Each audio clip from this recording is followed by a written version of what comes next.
Today we'll visit the spot where Charles Crocker of Transcontinental Railroad fame lies in state.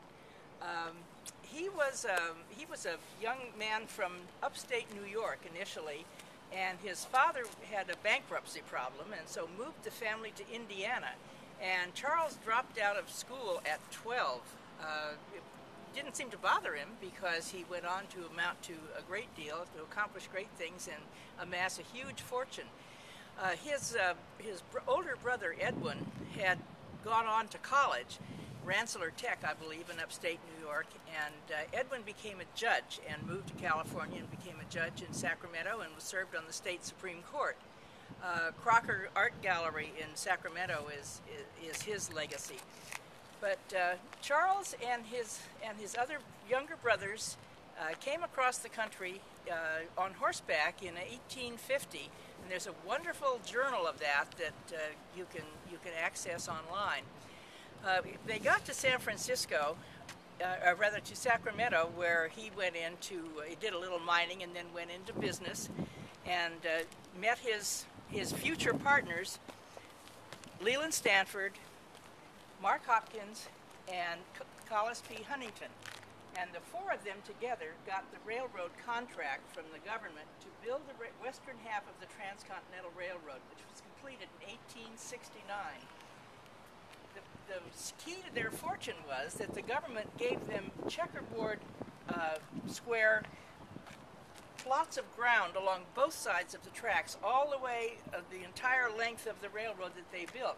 And the company or the individuals could do as they wished with this, sell it for considerable profit. And that was the basis of his fortune. Charles Crocker was the man who was put in charge of the construction for the railroad, and it was his idea to import Chinese labor because they would work hard and work cheap. And so the Chinese were the ones who built the railroad through the Sierra, blasting holes to make tunnels through the crest of the Sierra. Terribly hard work and terribly dangerous. Crocker settled in San Francisco with his wife and family and built a house, a magnificent house, on the crest of Nob Hill, the site currently of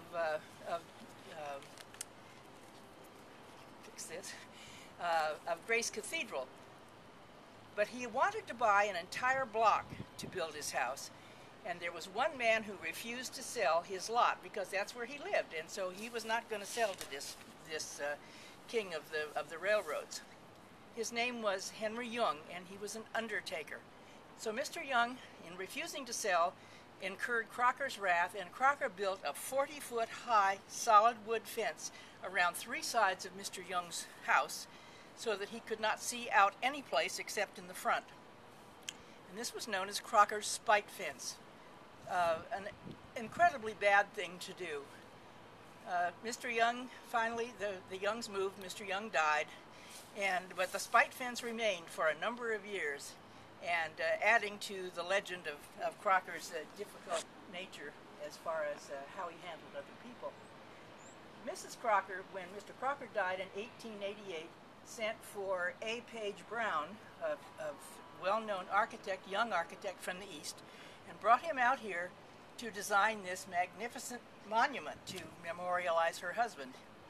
And it was, you can walk around this side and see more of it. It was on a location with an incredible view across the whole Bay Area, everything from Mount Tamalpais to the peninsula. And so when it was completed, it could be seen from San Francisco easily, and Mrs. Crocker could keep an eye on its progress as it was being built. So this is the final resting place of Charles Crocker, and he's memorialized here on the side, complete with the dates of his life, and all in Roman numerals for practice. And also buried here are his son George and George's wife Emma. They're all buried here in this spot. And that's the story of Charles Crocker.